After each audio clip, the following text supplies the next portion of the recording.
بسم اللہ الرحمن الرحیم یوم نطوی السماء کطی السجل للکتب کما بدأنا اول خلق نعیدہ وعدا علینا انا کنا فاعلین صدق اللہ العظیم۔ سورہ انبیاء کی جو یہ آخری آیات ہیں ان میں بعض بہت اہم مضامین آئے ہیں۔ ہم جس آیت پر سے گزر چکے ہیں لا یحزنہم الفزع الاکبر، اللہ تعالیٰ کے جو نیک بندے ہوں گے انہیں جو قیامت کا زلزلہ آنے والا ہے، جس سے کہ اگلی صورت شروع ہو رہی ہے جس کے تذکرے سے کہ یا ایھا الناس اتقوا ربکم ان زلزلۃ الساعۃ شیء عظیم، اللہ تعالیٰ انہیں محفوظ رکھے گا اس فزع اکبر کے اثرات سے۔ لا یحزنہم الفزع الاکبر، احادیث سے یہ معلوم ہوتا ہے کہ صورتحال کچھ ایسی پیش آنے والی ہے کہ ابھی وہ ملاحم کا دور ہے جس میں کہ کافی سختیاں آئیں گی مسلمانوں پر، خصوصاً عالم عرب میں، اور جو بھی عیسائیوں اور یہودیوں کا گٹھ جوڑ جو ہے اس کے خلاف مسلمانوں کو جو قتال کرنا ہے، جنگ کرنی ہے، اس میں کئی مراحل آئیں گے جس میں بہت نقصان ہوگا مسلمانوں کا بھی، پھر بالآخر اللہ تعالیٰ فتح دے گا۔ حضرت مسیح علیہ السلام کے ذریعے سے ایک آسمانی مدد ملے گی، معجزانہ مدد ملے گی اللہ تعالیٰ کی طرف سے، لیکن زمینی سطح پر بھی عام جو اسباب ہیں، عادی اسباب دنیا کے، اس کے حوالے سے عرب میں ایک مجدد جو ہے وہ ظاہر ہوں گے، حضرت مہدی، اور ادھر جو مشرقی علاقہ ہے خراسان کا، جس میں میرے اندازے کے مطابق پاکستان کا علاقہ بھی شامل ہے اور افغانستان ہے، یہاں اس سے پہلے ہی وہ حکومت قائم ہو چکی ہوگی کہ جس سے پھر مدد جائے گی حضرت عیسیٰ علیہ السلام کے ساتھ اور حضرت مہدی کے ساتھ ہو کر، پھر وہ اس اتحاد، عیسائی یہودی اتحاد کا مقابلہ کریں گے۔ اس کے بعد یہ ہے کہ پھر آخری مرحلہ آئے گا یاجوج اور ماجوج کے حملے کا، اور پھر پوری دنیا میں اسلام کا بول بالا ہو جائے گا، دین حق کا غلبہ ہوگا، اور مختلف روایات میں مختلف اس کی مقدار آئی ہے، 40 برس تک بھی، کہ پوری دنیا میں اللہ کے دین کا غلبہ ہوگا۔ خلافت علی منہاج النبوہ، جس کی کہ خبریں ہیں احادیث کے اندر کہ 5واں دور وہ آنا ہے ابھی حضور صلی اللہ علیہ وسلم کے زمانے سے لے کر، پہلا دور دور نبوت، پھر دور خلافت علی منہاج النبوہ، پھر ظالم ملوکیت کا دور، پھر غلامی والی ملوکیت کا دور، اور پھر خلافت علی منہاج النبوہ کا دور۔ اور اب جب یہ خلافت آئے گی تو پھر یہ کل روئے ارضی پر ہوگی، گلوبل ہوگی۔ لا یبقى علی ظہر الارض بیت وبر ولا بدر الا ادخلہ اللہ کلمۃ الاسلام، کوئی گھر اور خیمہ ایسا نہیں رہے گا دنیا میں پورے روئے ارضی پر جس میں کلمہ اسلام داخل نہ ہو جائے۔ اور یہ جو فرمایا حضور نے کہ ان اللہ زوالی الارض، اللہ نے میرے لیے زمین کو لپیٹ کر اور سکیڑ کر مجھے پوری زمین دکھا دی، فرائے تو مشارقہا و مغاربہا، میں نے زمین کے سارے مشرق دیکھ لیے، سارے مغرب دیکھ لیے۔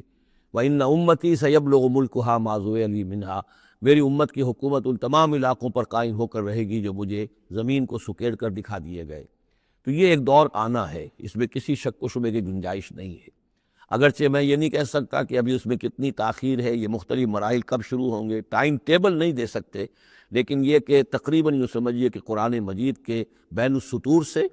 اور احادیث نبویہ میں جو صراحت کے ساتھ خبریں آئی ہیں اس کی بنا پر یہ ہونا ہے۔ لیکن اس کے بعد جو قیامت آنی ہے، قیامت سے پہلے ایک مرحلہ ایسا آئے گا کہ جب یہ ایک ایسی ہوا چلے گی کہ جس کی بنا پر تمام اہل ایمان بڑی ہی آسانی کے ساتھ اور بڑے ہی اطمینان کے ساتھ ان کی روحیں اللہ تعالیٰ قبض کر لے گا اور ان پر موت واقع ہو جائے گی۔ پھر دنیا میں سوائے شریروں کے اور بدماشوں کے اور فساق و فجار کے کوئی نہیں رہے گا، تو پھر ان پر قیامت قائم ہوگی، اور ان کے لیے پھر یہ فزع الاکبر بھی ہے جس کا ذکر ہو رہا ہے یا سورہ انبیاء کے آخر میں، اور انہی کے لیے وہ زلزلۃ الساعہ ہے کہ جس کو کہ اس وقت لوگ جو ہے وہ دیکھیں گے، وہ ساری جو بھی سختیاں ہیں قیامت کی وہ ان کو برداشت کرنی ہے۔ اللہ اپنے نیک بندوں کو اس سے پہلے ہی ایک ایسی ہوا بھیج کر کے جس کے دل میں بھی ایمان ہوگا اس کی بڑی اطمینان اور سکون کے ساتھ اس کی موت واقع ہو جائے گی۔ اللہ تعالیٰ ان کو اس فزع اکبر سے اور زلزلہ عظیم سے بچا لے گا۔ اس کی صریح خبریں موجود ہیں احادیث نبویہ میں۔ لا یحزنہم الفزع الاکبر، انہیں نہیں ستائے گا وہ فزع اکبر، بڑی گھبراہٹ کا وقت جو آنے والا ہے۔ وتتلقاہم الملائکۃ، اور ان سے ملاقات کریں گے، لینے آئیں گے انہیں فرشتے، ان کا استقبال کریں گے۔ ھذا یومکم الذی کنتم توعدون، یہ ہے آپ کا وہ دن جس کا آپ سے وعدہ کیا جاتا تھا۔ اس کے بعد جو کچھ ہوگا، یوم نطوی السماء کطی السجل للکتب، جس دن کہ ہم آسمان کو ایسے لپیٹ لیں گے جیسے کہ کتاب کا تومار، سکرولز جو ہوتے ہیں وہ لپیٹ لیے جاتے ہیں۔ یہاں سماوات نہیں ہے، سما ہے۔ معلوم ہوتا ہے کہ یہی جو ہماری زمین کے قریب ترین جو آسمان ہوگا، اسی علاقے کے اندر در حقیقت یہ سارا جو ہے واقع ہوگا۔ اسی میں سورج بھی ہے، چاند بھی ہے، جمع الشمس والقمر، اسی کے اندر یہ جو بھی کرے ہیں یہ ٹکرائیں گے۔ یہ سارا جو زلزلۃ الساعۃ شیء عظیم جو ہے، یہ اسی سولر سسٹم کے اندر ہونے والا ہے۔ جبکہ ہم آسمان کو یوم نطوی السماء کطی السجل للکتب، تو ہم اس کو لپیٹ دیں گے، اس آسمان کو، کہ جیسے کہ کتاب کا تومار جو ہے، وہ کتاب کا سکرول لپیٹ دیا جاتا ہے۔ کما بدانا اول خلق نعیدہ، جیسے کہ ہم نے پیدا کیا تھا اسے پہلی مرتبہ، اسی طریقے سے پھر اعادہ کریں گے، اس کا دوہرا دیں گے اس کو۔ وعدن علینا، یعنی یہ کہ جیسے کہ آپ کو معلوم ہے theory of the expanding universe, کہ ہر یہ جو کائنات ہے پھیل رہی ہے، جو اس طریقے سے چکر کھاتے ہوئے، ہر شے، ہر گلیکسی اسے چکر کھاتے ہوئے پھیلتی چلی جا رہی ہے۔ اسی طریقے سے یہ الٹ کر، جیسے فنر ہوتا ہے وہ واپس آتا ہے جب، تو پھر اسی طریقے سے چکر کھاتے ہوئے وہ پھر آ کر جب جاتا ہے ایک جگہ پر۔ یوم نطوی السماء کطی السجل للکتب کما بدانا اول خلق نعیدہ وعدا علینا، یہ ہم پر وعدہ ہے۔ انا کنا فاعلین، ہم یقیناً یہ کر کے رہیں گے۔ وَلَقَدْ كَتَبْنَا فِي الزَّبُورِ مِن بَعْدِ الذِّكْرِ، اور ہم نے لکھ دیا تھا زبور میں نصیحت کے بعد، ان الارض یرثها عبادی الصالحون، کہ ہماری اس زمین کے وارث ہوں گے ہمارے نیک بندے۔ اسی زمین کو جیسا کہ میں نے کہا جنت بنا دیا جائے گا، اور ابتدائی جو ہے نزل جو ہے ان کے لیے ابتدائی جنت اسی زمین پر فراہم کی جائے گی۔ یہ زمین جو ہے اس کے وارث ہوں گے ہمارے نیک بندے۔ اس میں دونوں اشارے ہو سکتے ہیں، قیامت سے قبل اللہ کے نیک بندوں کی حکومت پوری زمین پر قائم ہو جائے گی، تو زمین کے وارث ہو جائیں گے اللہ کے نیک بندے۔ اور دوسرے یہ کہ آخرت کی زمین مراد ہو تو ظاہر بات ہے اس جنت کے تو ظاہر بات ہے وارث اللہ کے نیک بندے ہیں ہی۔ دونوں امکانات اس آیت میں موجود ہیں۔ ان فی ھذا لبلاغا لقوم عابدین، یقیناً اس میں پہنچا دینا ہے، بات کو پہنچا دینا ہے ان لوگوں کے لیے کہ جو اللہ کے بندے ہیں، اللہ کی بندگی کرنا چاہتے ہیں، اللہ کی عبادت پر کاربند رہنا چاہتے ہیں۔ وما ارسلناک الا رحمۃ للعالمین، اور نبی ہم نے نہیں بھیجا ہے آپ کو مگر تمام جہان والوں کے لیے رحمت بنا کر۔ آپ صرف عرب کے لیے نہیں بھیجے گئے تھے،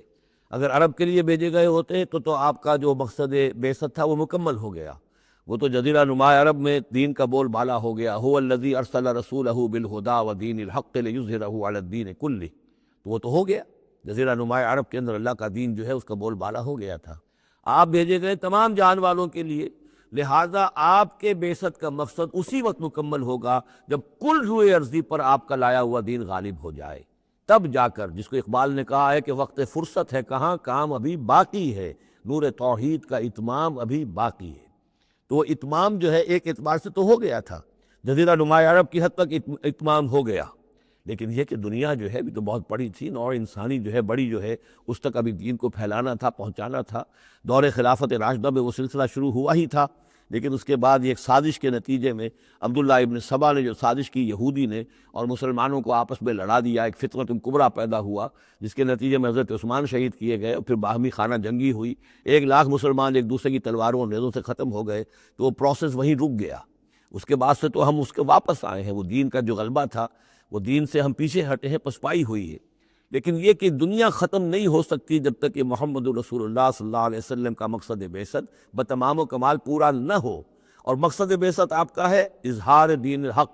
اللہ کے دین کا غلبہ، اور یہ اللہ کے دین کا غلبہ چونکہ آپ پوری نوع انسانی کے لیے بھیجے گئے ہیں، لہذا کل عالم انسانی پر اس کا ہونا لازم ہے۔ یہ گویا کہ صغریٰ کبریٰ قرآن سے ثابت ہے، لیکن اس کی صراحت کے ساتھ خبر احادیث میں ہیں۔ وما ارسلناک الا رحمۃ للعالمین قل انما یوحی الی انما الہکم الہ واحد، اے نبی ان سے کہہ دیجئے یہ بات میری طرف وہی کی جا رہی ہے کہ تمہارا الہ بس ایک ہی الہ ہے، فہل انتم مسلمون، تو اب تم اس کی فرما برداری اختیار کرتے ہو یا نہیں؟ فإن تولوا، پھر اے نبی اگر یہ منہ موڑ لے، پیٹھ دکھا دے، فقل آذنتکم علی سواء، تو کہہ دیجئے میں نے تمہارے کان کھول دیے ہیں، میں نے اللہ کا پیغام تمہیں کھلم کھلا ڈنکے کی چوٹ پہنچا دیا ہے، ہر ایک کے لیے۔ اب تمہارے سرداروں کو بھی میں نے بات سمجھا دی ہے، عوام کے سامنے بھی پیش کر دیا ہے، سب کے لیے برابر، کوئی طبقہ ایسا نہیں رہا ہے اس تمہارے معاشرے کا جس کے سامنے کہ میری دعوت نہ پہنچ چکی ہو۔ اب آذنتکم علی سوا، سب کو یکساں میں نے سنا دیا، پہنچا دیا، اللہ کی تبلیغ کا حق ادا کر دیا۔ ان ادری اقریب ام بعید ما توعدون، یہ میں نہیں جانتا کہ جس چیز کا تم سے وعدہ کیا جا رہا ہے، جس چیز کی دھمکی دی جا رہی ہے، جو عذاب آنے والا ہے، وہ قریب ہے یا دور ہے۔ ٹائم ٹیبل میں نہیں دے سکتا، لیکن یہ کہ تمہارے اوپر جو بھی تمہارے کرتوتوں کے نتائج ہیں وہ بالآخر وہ تمہارے اوپر تمہاری شامت اعمال بن کر آئیں گے۔ وَإِنْ أَدْرِي أَقَرِيبٌ أَمْ بَعِيدٌ مَا تُوعَدُونَ، وہ قریب ہے یا دور ہے یہ میں نہیں کہہ سکتا۔ یہی جیسا کہ میں عرض کر رہا ہوں کہ یہ تمام جو سلسلہ ہے کہ جو احادیث نبویہ اور قرآن مجید، اور نہ صرف یہ کہ احادیث نبویہ بلکہ سابقہ جو کتابیں ہیں، آخر وہ بھی کتابیں تھیں اللہ کی، ان میں تحریف تو ہوئی ہے لیکن پھر بھی حق بات بھی موجود ہے، اس میں بھی جو پیشن گوئیاں موجود ہیں۔ چنانچہ آپ دیکھتے ہیں کہ اس وقت دنیا میں ہر اعتبار سے یہ جو چند سال اب رہ گئے ہیں اس صدی کے، 1999 اور 1998 بھی اس میں شامل ہے، پھر یہ کہ اس صدی کے اختتام پر اور پھر اگلی صدی کے شروع ہونے کے بارے میں نوسٹریڈیمس کی پیشن گوئیاں، شاہ ولی کی پیشن گوئیاں، پچھلے دنوں تو اخبارات میں آیا کہ گاندھی جی کی بھی کوئی پیشن گوئیاں برآمد ہوئی ہیں جو بھی اسی عرصے کے لیے تھی، شاید وہ بھی کہیں کچھ 89 سے کچھ انہوں نے سنا ہو، وہ کوئی ان کی کوئی ایک وہ جو ہے ڈائری برآمد ہوئی ہے، جنگ میں خبر سنی تھی، شائع ہوئی تھی۔ وائن برگر جو ہے، جو رہا ہے پچھلی حکومت کے اندر بڑا اہم، اس کی یہ پیشن گوئیاں ہیں۔ تو یہ سارا جو ہے، اور جو بائبل کی آخری کتاب ہے بک آف ریولیشن، حضرت یوحنا، حضرت یحییٰ جو حضرت مسیح کے حوارین میں سے تھے، ایک یوحنا تو وہ ہے جو نبی تھے، یحییٰ وہ تو نبی تھے، جان دی بیپٹسٹ، ایک یہ جان ہیں جو حواری ہیں، جن کے کہ وہ مکاشفات ہیں کہ جو آخری کتاب ہے بائبل کی، اور یہ احادیث نبویہ ہیں کہ جن میں کتاب الملاحم اور کتاب و آثار الساعہ وغیرہ ہیں، کتاب الفتن، تو ان سب سے معلوم ہوتا ہے کہ یہ چیزیں اب آنے والی ہیں اور معاملہ زیادہ دور نہیں رہا ہے، لیکن کتنا قریب ہے یہ بھی ہم نہیں کہہ سکتے۔ وَإِنْ أَدْرِي أَقَرِيبٌ أَمْ بَعِيدٌ مَا تُوعَدُونَ إِنَّهُ يَعْلَمُ الْجَهْرَ مِنَ الْقَوْلِ وَيَعْلَمُ مَا تَكْتُمُونَ، یقیناً اللہ تعالیٰ جانتا ہے کھلی بات کو بھی جو بلند آواز سے کہی جاتی ہے، اور وہ تو اس کو بھی جانتا ہے جسے تم چھپاتے ہو اپنے دلوں کے اندر۔ وَإِنْ أَدْرِي لَعَلَّهُ فِتْنَةٌ لَكُمْ وَمَتَاعٌ إِلَىٰ حِينٍ، اور میں نہیں جانتا، میں نہیں کہہ سکتا، ہو سکتا ہے کہ ابھی اس تاخیر میں تمہارے لیے کوئی آزمائش ہو، اللہ تمہیں ابھی اور fresh lease of existence grant کر دے، تاکہ یہ کہ تمہیں ایک کچھ عرصے کے لیے اس دنیا میں رہنے کا اور بسنے کا اور فائدہ اٹھا لینے کا موقع مل جائے، لیکن بالآخر ہونا وہ ہے جو میں بتا رہا ہوں، اس کے اندر کوئی شک نہیں ہے، وہ شدنی امر ہے۔ قال رب احکم بالحق، کہا نبی نے، رسول نے صلی اللہ علیہ وسلم، پروردگار اب حق کے ساتھ فیصلہ فرما دے۔ یعنی یہ کہ نبی اکرم صلی اللہ علیہ وسلم کا بھی دیکھیے، جیسے میں نے بار بار کہا ہے کہ آخر یہ اتنا طویل ہو گیا تھا رد و قضا کا مسئلہ کہ آپ کی طبیعت کے اندر بھی اب بات یہ آ رہی تھی، پروردگار اب فیصلہ سنا دے۔ قال رب احکم بالحق، پروردگار اب حق کے ساتھ فیصلہ سنا دے۔ وربنا الرحمن المستعان علی ما تصفون، اور یقیناً اب ان کی طرف خطاب کر کے، ہم تو جس سے مدد طلب کر رہے ہیں وہ ہمارا رب ہے رحمان، ہم اپنے رب سے، رحمان سے، جو مستعان ہے، جس سے کہ مدد طلب کی جاتی ہے، ہم طلب کر رہے ہیں ان تمام چیزوں کے خلاف جو تم کہہ رہے ہو، جو تمہاری باتیں ہیں، جو تم نے جو اعتراضات کیے ہیں، جو تم نے مجھے زج کیا ہوا ہے، ان سب کا مقابلہ میرے پاس تو یہ ہے کہ میں اپنے پروردگار سے ہی مدد طلب کر رہا ہوں۔ سورۃ الحج، بسم اللہ الرحمن الرحیم، یا ایھا الناس اتقوا ربکم ان زلزلۃ الساعۃ شیء عظیم، یہ فزع الاکبر جس سے کہ ختم ہو رہی ہے سورہ انبیاء، اسی کے تذکرے سے یہ شروع ہو رہی ہے سورہ حج۔ اے لوگو ڈرو اپنے رب سے، تقوی اختیار کرو اپنے رب کا، یقیناً قیامت کا زلزلہ بہت بڑی شے ہوگا۔ یوم ترونہا، جس دن کہ تم اس کو دیکھو گے، تذہل کل مرضعۃ عما ارضعت، بھول جائے گی ہر دودھ پلانے والی جسے وہ دودھ پلاتی تھی۔ یعنی واقعہ یہ ہے کہ حیوانات میں جو بھی دودھ پلانے والا کوئی جانور بھی ہو تو اسے بھی اپنے بچوں کے ساتھ جو انس ہوتا ہے، اور خاص طور پر انسانوں میں پھر ماں کی محبت اور شفقت اور مامتا جو ہے وہ اپنی جان دینے کو تیار ہوتی ہے، اپنے بچے کی آنس نہیں آنے دیتی، لیکن وہ سخت ایسا دن ہوگا، ایسی سختی ہوگی کہ دودھ پلانے والیاں اپنے دودھ پیتے بچوں کو بھول جائیں گی۔ وَتَضَعُ كُلُّ ذَاتِ حَمْلٍ حَمْلَهَا، اور دہشت کا عالم یہ ہوگا کہ ہر حاملہ کا حمل گر جائے گا۔ وَتَرَى النَّاسَ سُكَارَىٰ، تم دیکھو گے لوگوں کو کہ جیسے نشے میں ہیں، اس طرح کی ایک کیفیت ان پر طاری ہوگی، ایسے بے سدھ سے نظر آئیں گے جیسے کہ گویا کہ نشے میں، وَمَا هُم بِسُكَارَىٰ، حالانکہ وہ کسی نشے میں نہیں ہے، وَلَٰكِنَّ عَذَابَ اللَّهِ شَدِيدٌ، بلکہ اللہ کا عذاب بہت سخت ہے، اللہ کی طرف سے بڑی سخت یہ گھڑی آنے والی ہے، جس سے کہ اللہ تعالیٰ اپنے مومن صادق بندوں کو بچا لے گا، جس کی کہ صراحت ہے حدیث کے اندر۔ وَمِنَ النَّاسِ مَن يُجَادِلُ فِي اللَّهِ بِغَيْرِ عِلْمٍ، لوگوں میں سے ایسے بھی ہیں جو اللہ کے بارے میں جھگڑتے ہیں، اللہ کی آیات کے بارے میں جھگڑتے ہیں، قرآن مجید کے احکام کے بارے میں جھگڑتے ہیں، جبکہ حال یہ بغیر علم، نہ ان کے پاس کوئی علم ہے، وَيَتَّبِعُ كُلَّ شَيْطَانٍ مَرِيدٍ، اور وہ پیروی کر رہے ہوتے ہیں، صاف نظر آتا ہے کہ ہر سرکش شیطان کی پیروی کر رہے ہیں، ان کے عمل کو دیکھو تو مغرب کی نقالی کر رہے ہیں، ان کی ہر ایک چیز کی جو ہے انہوں نے اپنی زندگی میں اختیار کی ہوئی ہے، پورا جو ہے مغربی ان کے اوپر تہذیب کا غلبہ ہے، ساری اقدار، لیکن باتیں بڑھائیں گے قرآن کی طرف سے اور حدیث کی طرف سے، اور انکار حدیث ہے اور فلاں یہ ہے، اور قرآن کا تو نتیجہ یہ نکلتا ہے، وہ نہیں نکلتا ہے، اور یہ اجتہاد کیا جانا چاہیے، اور قرآن مجید جو ہے یہ تو اب کتاب جو ہے بوسیدہ ہو گئی ہے، یہ باتیں بھی کہی گئی ہیں کہ کوئی ایسا بھی ہمارا جو نظام ہونا چاہیے اجتہاد کا جو قرآن مجید کو بھی اوور رول کر سکے، یہ باقاعدہ رائے موجود ہے کہ قرآن مجید میں بھی جو صریح احکام آئے ہیں وہ بھی ایک خاص قوم کے لیے، خاص وقت کے لیے تھے، یہ ہمیشہ کے لیے نہیں ہے۔ تو بڑے بڑے دانشور، بڑے بڑے جو اسکالرز ہیں، بڑی بڑی ڈگریاں ان کے پاس ہیں، میک گل سے لے کر آئے ڈگریاں، ڈاکٹر فضل الرحمان صاحب آئے تھے تو میک گل سے ڈگری لے کر آئے تھے، جنہوں نے جو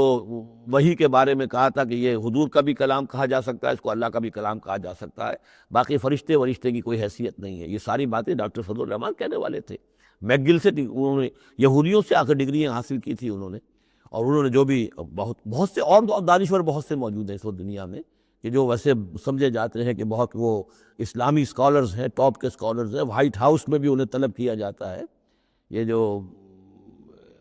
سید حسین نصر ہیں ایرانی ایک ہے، اب وہ رہ گئے ہیں جن کا ڈنکا بج رہا ہے زیادہ، ورنہ پہلے یہ ہے کہ یہ دو تھے، سید حسین نصر بھی تھے اور ڈاکٹر فضل الرحمان بھی تھے پاکستان کے۔ لیکن وَمِنَ النَّاسِ مَن يُجَادِلُ فِي اللَّهِ بِغَيْرِ عِلْمٍ وَيَتَّبِعُ كُلَّ شَيْطَانٍ مَرِيدٍ كُتِبَ عَلَيْهِ، اس شیطان کے بارے میں تو یہ بات لکھ دی گئی ہے، طے کر دی گئی ہے، أَنَّهُ مَن تَوَلَّاهُ، کہ جو کوئی بھی اس کی دوستی اختیار کرے گا، فَأَنَّهُ يُضِلُّهُ، تو وہ اسے گمراہ کر کے رہے گا، وَيَهْدِيهِ إِلَىٰ عَذَابِ السَّعِيرِ، اور پہنچا کر رہے گا اسے اس جلانے والے دوزخ کے عذاب میں۔ یا ایھا الناس، اے لوگو، ان کنتم فی ریب من البعث، اگر تمہیں کوئی شک ہے کہ کیسے دوبارہ زندہ ہو جائیں گے، کیسے اٹھا لے گا اللہ تعالیٰ، کوئی تمہیں اشکال پیدا ہوتا ہے تو دو ہم تمہیں ایک مثال سے سمجھاتے ہیں۔ فَإِنَّا خَلَقْنَاكُم مِّن تُرَابٍ، سوچو ہم نے تمہیں مٹی سے پیدا کیا، اس لیے کہ باپ کے بھی جسم میں اگر لطفہ بنا ہے، منی بنی ہے، کہاں سے بنی ہے؟ خیر غذا کہاں سے آئی تھی اس کی؟ ساری غذا تو مٹی سے آئی ہے، زمین سے آئی ہے، یہی سے آئی ہے، وہ منرلز ہیں، وہ سب کچھ ہیں، گوشت کھایا ہے تو بکری نے جو کہاں سے غذا لی تھی؟ زمین سے لی تھی۔ تو تمہاری جو تخلیق ہے سب کی ابتدا میں جو ہے وہ مٹی سے ہے، من تراب ثم من نطفۃ، پھر وہ نطفے کی ایک شکل بنی، ثم من علقۃ، پھر تم ایک علقہ کی شکل میں تھے۔ اس علقہ کے بارے میں بعد میں عرض کروں گا، ابھی میں اس کا کوئی ترجمہ نہیں کر رہا، اس کا ترجمہ عام طور پر جمع ہوا خون کیا جاتا ہے، یہ ترجمہ صحیح نہیں ہے۔ ثم من مضغۃ، پھر یہ کہ وہ ایک لوتھڑے کی طرح تھا، گوشت کا ایک لوتھڑا سا تھا، مخلقۃ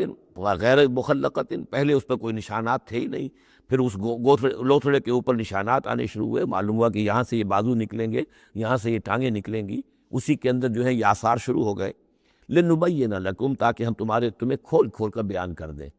یہ جو بھی سٹیجز ہیں کہ جو ایمبریونک جو سٹیجز ہیں، اس میں واقعہ یہ کہ اس کے بارے میں کتھل مور کا میں قول آپ کو سنا چکا ہوں، جو تعارف قرآن کا میرا لیکچر تھا،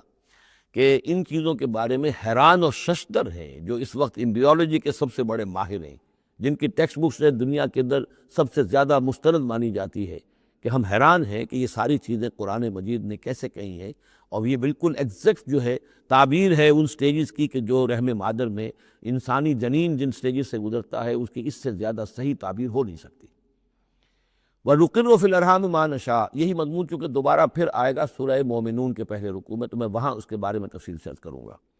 اور ہم ٹھہرائے رکھتے ہیں رحموں میں جو ہم چاہتے ہیں، یعنی رحم کے اندر پھر رحم مادر میں وہ حمل رہتا ہے، اب وہ حمل بیٹے کا ہوا ہے، بیٹی کا ہوا ہے، یا بیٹا یا بیٹی وہ ذہین ہے، فتین ہے، خوبصورت ہے، کیسی ہے، صحیح ہے، سالم ہے، وہ ہمارا فیصلہ ہے۔ نُقِرُّ فِي الْأَرْحَامِ مَا نَشَاءُ إِلَىٰ أَجَلٍ مُّسَمًّى، ہم ٹھہرائے رکھتے ہیں رحموں میں جو ہم چاہتے ہیں ایک وقت معین تک، ثم نخرجکم طفلا، پھر ہم تمہیں نکالتے ہیں، وہ تم چھوٹے سے بچے ہوتے ہو، ثم لتبلغوا اشدکم، پھر تم اپنی پوری جوانی کو پہنچتے ہو، قوت کو پہنچتے ہو، ومنکم من یتوفیٰ، تم میں سے وہ بھی ہے کہ جو پہلے ہی ان کا انتقال ہو جاتا ہے، انہیں قبض کر لیا جاتا ہے، انہیں اللہ تعالیٰ لے جاتا ہے، ومنکم من یرد الی ارذل العمر، اور تم میں سے ایسے بھی ہوتے ہیں جو بڑی ہی نکمی ضعیفی کی عمر کو پہنچ جاتے ہیں، لکیٰ لا یعلم من بعد علم شیئا، کہ پھر وہ نہ جانے سب کچھ جاننے کے باوجود کچھ بھی۔ بڑھاپا آتا ہے تو ایسا آتا ہے، ڈیمنشیا بھی ہو جاتا ہے، ساری ذہنی صلاحیتیں ختم ہو جاتی ہیں، یادداشت زائل ہو جاتی ہے،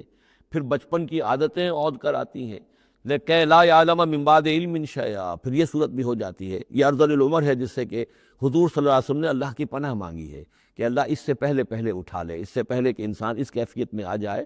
کہ جس کا نقشہ یہاں کھینچا جا رہا ہے، لکیٰ لا یعلم من بعد علم شیئا۔ بڑا سقراط تھا، بقراط تھا، کچھ تھا، لیکن اب کیا ہو گیا ہے اس کو دیکھیے۔ وَمِنْكُمْ مَنْ يُرَدُّ إِلَىٰ أَرْذَلِ الْعُمُرِ، ان کے لیے دعا کر لیجیے، اللہم اغفر لہ وارحمہ وادخلہ فی رحمتک وحاسبہ حسابا یسیرا۔ ان سے ایک بہت بڑی خطا ہوئی ہے، رجم کی سزا کے بارے میں میں سورہ نور میں عرض کروں گا، لیکن اللہ تعالیٰ تمام خطاؤں کو معاف فرمانے والا ہے۔ اللہم اغفر لہ وارحمہ وادخلہ فی رحمتک وحاسبہ حسابا یسیرا، اللہم نور مرقدہ واکرم منزلہ والحقہ بعبادک الصالحین، آمین یا رب العالمین۔ وَمِنْكُمْ مَنْ يُتَوَفَّىٰ وَمِنْكُمْ مَنْ يُرَدُّ إِلَىٰ أَرْذَلِ الْعُمُرِ لِكَيْ لَا يَعْلَمَ مِن بَعْدِ عِلْمٍ شَيْئًا وَتَرَى الْأَرْضَ۔ اب ایک تو نقشہ کھینچا انسانی زندگی کا، اس آپ مٹی سے چل کر تم کہاں سے کہاں پہنچ گئے، پھر فوت ہو کے پھر مٹی بن جاتے ہو۔ یہ جس کی یہ قدرت ہے، جس کی یہ خلاقی ہے، جو اس سارے نظام کو لے کر چل رہا ہے، تمہیں اس کے بارے میں کوئی شک ہے؟ اس کی قدرت کے بارے میں کوئی تمہیں یہ شبہ وارد ہو سکتا ہے کہ وہ دوبارہ پیدا نہیں کر سکتا؟ اچھا ایک اور مثال لے لو، وَتَرَى الْأَرْضَ حَامِدَةً، تم دیکھتے ہو زمین کو کہ پڑی ہوئی ہے، بے آب و گیا، خشک اور ویران، کوئی زندگی کے آثار نہیں۔ فَإِذَا أَنزَلْنَا عَلَيْهَا الْمَاءَ اهْتَزَّتْ وَرَبَتْ، پھر جب اس پر پانی برساتے ہیں تو وہ تازہ ہو جاتی ہے، اہتزاز، اور وہ اس میں جنبش ہو جاتی ہے، اہتزت۔ یہتزو جو آیا یہ لفظ پہلے ہم پڑھ چکے ہیں کہ جب حضرت موسیٰ کا عصا زمین پر انہوں نے رکھا تو وہ تو اب ہلنے لگا، حرکت کرنے لگا، جیسے کہ سانپ حرکت کرتا ہے، تو زمین میں بھی حرکت پیدا ہو جاتی ہے، اس لیے کہ اب جو کونپلیں نکل رہی ہیں وہ حرکت کر رہی ہیں، وہ ادھر ادھر جو ہے، جو پہلے زمین پڑی ہوئی تھی ساکن، صامت، ساکن، بے آب و گیا، خشک،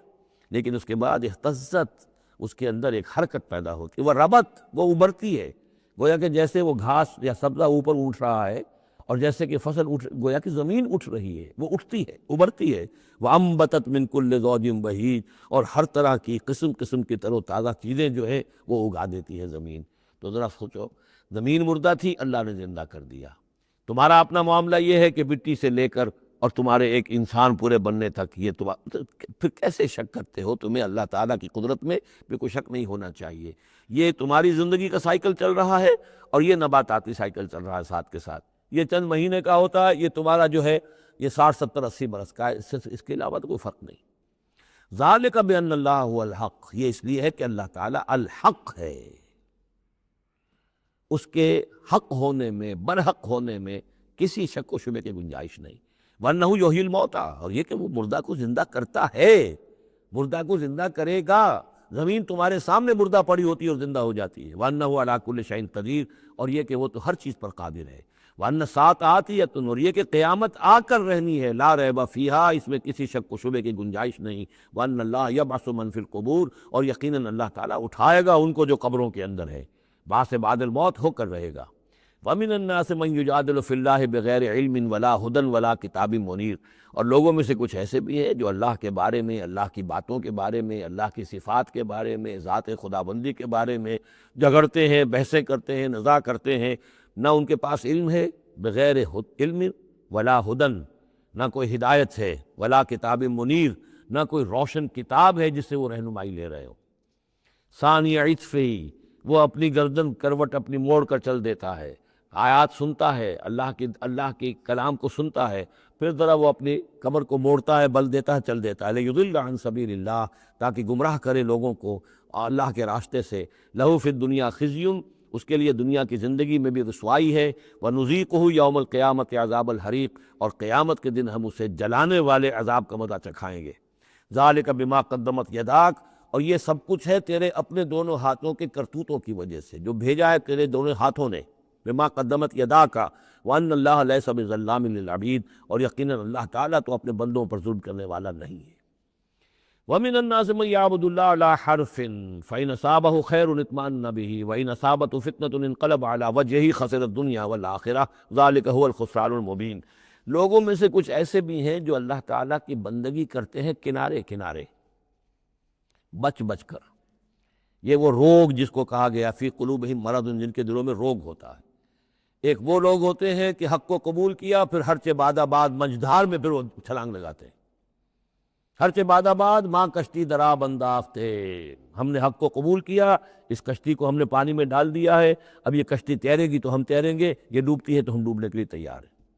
ایک وہ ہے جو چاہتے بھی ہیں حق کے ساتھ چلنا، لیکن کنارے کنارے گہرے پانی میں نہیں جانا چاہتے، خطرات مول نہیں لینا چاہتے، اپنے لیے جان اور مال جو ہے اس کو بچا بچا کر۔ مجھے اقبال نے کہا تو بچا بچا کے نہ رکھ اسے، تیرا آئینہ ہے وہ آئینہ کہ شکست ہو تو عزیز تر ہے نگاہ آئینہ ساز میں۔ لیکن یہ کچھ لوگ بچ بچ کر چلنا چاہتے ہیں، کوئی گردن نہ پہنچ جائے، کوئی نقصان نہ ہو جائے، کوئی ہمیں قربانی نہ دینی پڑے۔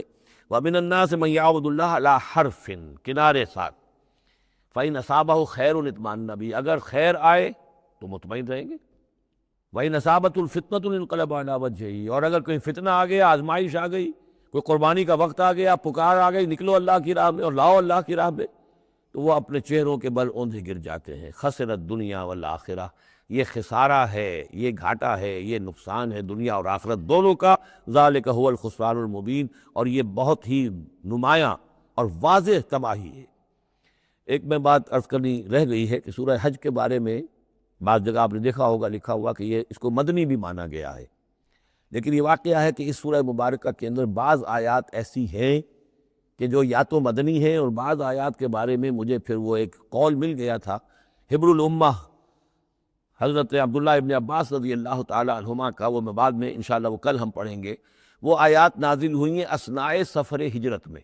ظاہر بات ہے کہ جب حضور مکے سے نکل آئے ہیں اور جا رہے ہیں تو کتنے دن لگے ہیں، کوئی وہ چند گھنٹے کا 1 گھنٹے کی فلائٹ تو نہیں تھی کہ جو ہوائی جہاز سے آپ چلے گئے وہ آدھے گھنٹے کی فلائٹ ہے کل، نہیں، لیکن یہ کوئی وقت لگا۔ اس میں بھی جو آیات نازل ہوئی ہیں، اور اس صورت میں کئی آیات ایسی ہیں کہ جن کی بڑی گہری مشابہت آپ کو مل جائے گی سورہ بقرہ کی آیات کے ساتھ۔ چنانچہ شہادت علی الناس والی آیت بھی اس صورت میں بھی ہے، سورہ بقرہ میں بھی ہے۔ لِیَکُونَ الرَّسُولُ شَہِیدًا عَلَیکُم وَتَکُونُوا شُہَدَاءَ عَلی النَّاس، یہ آپ کو سورہ حج کے آخر میں ملے گی۔ جہاد کا لفظ بھی اس صورت مبارکہ میں ملے گا۔ یہ آیت بھی آپ غور کریں گے تو سورہ بقرہ کے دوسرے رکوع میں جو مثال آئی تھی، منافقین کا حال یہ ہے، او کصیب من السماء فیہ ظلمات ورعد وبرق یجعلون اصابعهم فی آذانہم من الصواعق حذر الموت واللہ محیط بالکافرین۔ تو یہ جب بجلی جب چمکتی ہے، کوئی روشنی نظر آتی ہے، چل پھر لیتے ہیں، لیکن اس کے بعد پھر جیسے ہی اندھیرا ہوتا کھڑے رہ جاتے ہیں۔ تو بالکل وہی کیفیت ہے کہ جب ذرا حالات صحیح ہوئے، نارمل ہوئے، کوئی خطرہ نہیں، کوئی اندیشہ نہیں، کوئی مطالبہ نہیں، کوئی جنگ کی مہم جو ہے پیش نظر نہیں ہے، تو وہ بڑے چلت پھرت دکھا رہے ہیں، حضور کے پاس آ رہے ہیں، باتیں کر رہے ہیں، وہ ہے کہ وہ بھی اہل ایمان کے ساتھ ہیں۔ لیکن جب ذرا مشکل وقت آیا، اوندھے منہ گر پڑے۔ وَمِنَ النَّاسِ، اللہ تعالی ہمیں اس سے بچائے، اور دین اور ایمان کے ساتھ اور اللہ کے دین کو قائم کرنے کی جد و جہد میں مخلصانہ اور ہمہ تن ہمہ وجوہ اپنے آپ کو جھونک دینے کی ہمت عطا فرمائے۔ وَمِنَ النَّاسِ مَن يَعْبُدُ اللَّهَ عَلَىٰ حَرْفٍ فَإِنْ أَصَابَهُ خَيْرٌ اطْمَأَنَّ بِهِ وَإِنْ أَصَابَتْهُ فِتْنَةٌ انقلب عَلَىٰ وَجْهِهِ خَسِرَ الدُّنْيَا وَالْآخِرَةَ ذَلِكَ هُوَ الْخُسْرَانُ الْمُبِينُ۔ يَدْعُو مِن دُونِ اللَّهِ مَا لَا يَضُرُّهُ وَمَا لَا يَنفَعُهُ، یہ پکارتا ہے اللہ کے سوا ان کو جو نہ اسے کوئی ضرر پہنچا سکتی ہے نہ نفع۔ ذَلِكَ هُوَ الضَّلَالُ الْبَعِيدُ، یہی ہے بہت ہی گمراہی دور کی گمراہی۔ يَدْعُو لَمَن ضَرُّهُ أَقْرَبُ مِن نَفْعِهِ، وہ پکارتا ہے اللہ کو، اس کو کہ جس کا ضرر جو ہے وہ اس کے نفع سے قریب تر ہے۔ اللہ کے سوا کسی کو پکارو گے تو نفع تو کوئی ہے نہیں، لیکن ضرر تو پہنچ گیا۔ لبیس المولا و لبیس العشیر، بہت ہی برا ہے وہ دوست اور بہت ہی برا ہے رفیق۔ ان اللہ يدخل الذین آمنوا وعملوا الصالحات جنات تجری من تحتها الانہار، یقیناً اللہ تعالیٰ داخل کرے گا ان لوگوں کو جو ایمان لائے اور جنہوں نے نیک عمل کیے ان باغات میں جن کے دامن میں ندیاں بہتی ہوں گی۔ ان اللہ یفعل ما یرید، یقیناً اللہ تعالیٰ کرتا ہے جو چاہتا ہے، جس چیز کا ارادہ کرتا ہے وہ کر گزرتا ہے، فعال لما یرید ہے۔ من کان یظن ان لن ینصرہ اللہ فی الدنیا والآخرۃ فلیمدد بسبب الى السماء ثم لیقطع فلینظر هل یذهبن کیدہ ما یغیظ۔ یہ آیت مشکلات القرآن میں سے ہے، بہت سے مختلف انداز میں اس کی تعبیرات کی گئی ہیں، لیکن میرا دل ٹھکا ہے اسی تعبیر پر کہ جو موضح القرآن میں شاہ عبد القادر دہلوی رحمۃ اللہ علیہ نے کی ہے، اور میں اسی کو وضاحت کے ساتھ پیش کر رہا ہوں۔ جو شخص دین کے لیے خدمت کر رہا ہو، دین کے لیے لگا ہوا ہو، کام کے اندر داعی ہے یا اس کسی داعی کے ساتھ ہے، اب اس کے لیے یہ ہوتا ہے کہ ایک تو امید ہوتی ہے کہ اللہ کی مدد آئے گی، آج نہیں تو کل آئے گی، کل نہیں تو پرسوں آئے گی۔ اگر کسی وجہ سے انسان حالات کو دیکھ کر اتنا مایوس ہو جائے کہ اللہ کی مدد کی اسے امید نہ رہے، یہ چیز پھر اس کے لیے بہت بڑی ناکامی کا سبب بن جائے گی۔ امید پیوست رہ شجر سے امید بہار رکھ، اللہ سے مایوس نہیں ہونا چاہیے۔ نہ لا تقنطوا من رحمت اللہ، ٹھیک ہے دیر ہو جائے کوئی حرج نہیں، لیکن یہ کہ یہ اللہ کی مدد آئے گی، اللہ جو ہے نصرت فرمائے گا، اللہ تعالی ہماری مدد کرے گا۔ والذین جاہدوا فینا لنہدینہم سبلنا، جو لوگ ہماری راہ میں محنت کریں گے، جدوجہد کریں گے، ہم لازماً انہیں اپنے راستے دکھائیں گے۔ یہ اللہ کا پختہ وعدہ ہے، ان وعدوں پر یقین رکھنا چاہیے۔ لا انک لا تخلف المیعاد، اے اللہ ہمیں یہ اندیشہ نہیں ہے کہ تو اپنا وعدہ پورا نہیں کرے گا، خلاف کرے گا، ہاں ہمیں اندیشہ ہوتا ہے کہ ہم تیرے وعدوں کے مصداق بن سکیں گے یا نہیں، ان کا مصداق بننے کی شرائط پوری کر سکیں گے کہ نہیں۔ یہ کیفیت بندے کی رہنی چاہیے، اللہ تعالیٰ کی مدد سے اور اللہ تعالیٰ کی نصرت سے مایوس کبھی نہیں ہونا چاہیے۔ تو اس کی ایک مثال دی ہے کہ اگر کوئی شخص کسی رسی کے ساتھ کہیں اوپر سے ایک رسی ہے اس کو اس نے پکڑا ہوا ہے، تو تب تک یہ کہ تھاما ہوا ہے، یہ اللہ تعالیٰ کے ساتھ ہے نا، حبل اللہ حبل اللہ، یہ قرآن جو ہے القرآن حبل اللہ الممدود من السماء الی الارض، اسی طرح امید اللہ سے رکھنا، رجا رکھنا، یہ بھی گویا کہ ایک معنوی رسی ہے کہ جو اللہ تعالیٰ کے ساتھ ہمیں جوڑے ہوئے ہے۔ جب تک یہ رسی رہے گی ہمیں سہارا رہے گا، جب یہ رسی کاٹ دیں گے ہم، وہ امید منقطع کر دیں گے، تو سوائے اس کے اور کیا ہوگا کہ زمین پر اودے منہ گر جائیں گے۔ من کان یظن ان لن ینصرہ اللہ فی الدنیا والآخرہ، جس شخص کا یہ گمان ہو جائے کہ اللہ ہرگز مدد نہیں کرے گا اس کی دنیا میں اور نہ آخرت میں، فلیمدد بسبب من السماء، اسے چاہیے کہ ذرا ایک رسی آسمان کی طرف تانے، ثم لیقطع، پھر کاٹ دے، اسے توڑ دے، فلینظر هل یذهبن کیدہ ما یغیظ، پھر دیکھے کہ اس سے اس کا جو غصہ ہے اندر کا، اس میں جو مایوسی کی آگ جل رہی ہے اس میں کوئی کمی ہوئی۔ جب تک وہ رسی ہے کچھ نہ کچھ امید تو رہے گی، تو اس امید جو ہے اللہ پر اور اللہ کی نصرت اور اللہ کے وعدوں پر جو یقین ہے اس کو برقرار رکھو، یہ تمہیں سہارا دے گی۔